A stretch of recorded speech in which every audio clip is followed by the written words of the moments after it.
Hey, First Methodist of Allen family, Pastor Mary Beth here.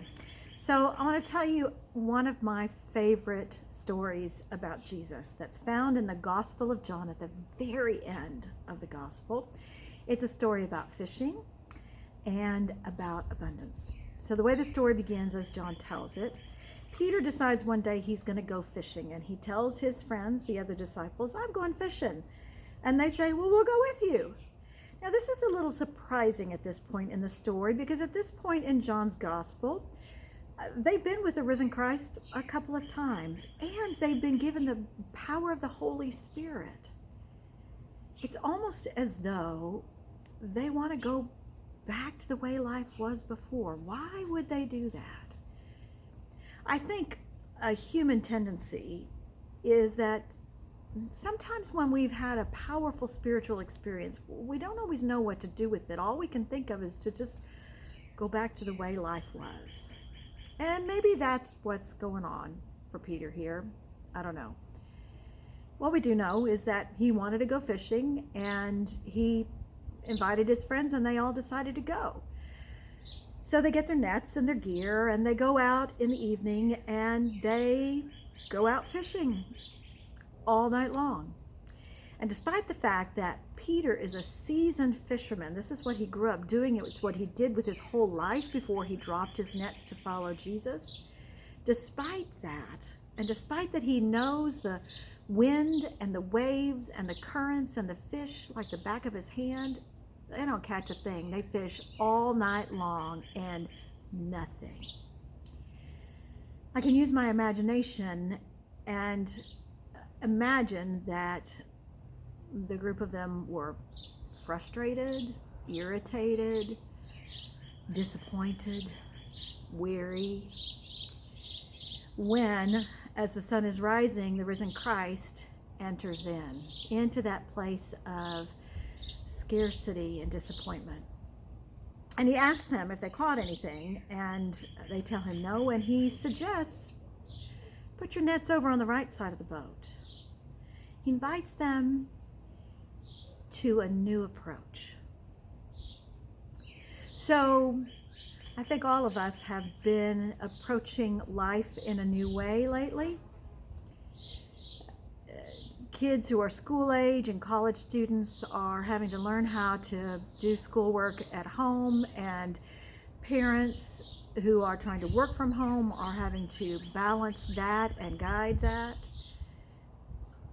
Most of us have not been able to be face-to-face with the people we love to be face-to-face with.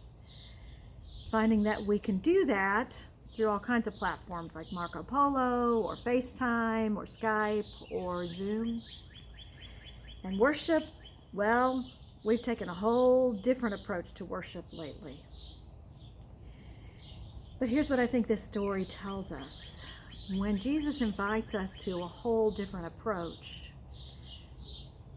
there will be abundance. I'm not sure why the disciples did what this stranger on the shore told them to do, but they do. They put their nets on the right side of the boat, and immediately the nets are full almost to breaking. The nets don't break. They get them all into the boats, but it's a catch like none of them has ever experienced. God's abundance. So we've had the opportunity to take a whole new approach, a whole different approach to worship since March the 15th by live streaming worship on Facebook and YouTube, and then making the recordings of those worship services available on both of those platforms. And this is one of those unexpected blessings, one of those places of abundance that God has provided as we've taken this new approach, because we are learning anecdotally as we are in conversation with the people in our church family, as the pastors are calling every household to check in, that there are some folks who are watching on Sunday morning who have not been in worship in person in at least 3 years. There have been other folks that I've talked to who have not felt comfortable coming into the worship space but they're watching. And here's what we can learn from the analytics that Facebook and YouTube provide. Both of those platforms will tell us how many people have engaged with our broadcast. And for Facebook, an engagement is anyone who has liked or commented or shared the post. So prior to March the 15th, our average Sunday morning in-person worship attendance was around 415. I want to celebrate with you that on Easter Sunday, according to Facebook and YouTube analytics, we had 1,763 persons who engaged with our broadcast. Some of them live, some of them recorded. Now, what most experts will tell you is that in most cases, people are watching with others in a case like this. And so about all the experts are saying the way to measure how many people have been impacted by that worship service is you need to use a multiplier. A multiplier of 1.8% is the average multiplier right now. That means on Easter Sunday, so far, because people are still watching it, 3,173 persons engaged with the worship that we had to offer on Easter Sunday.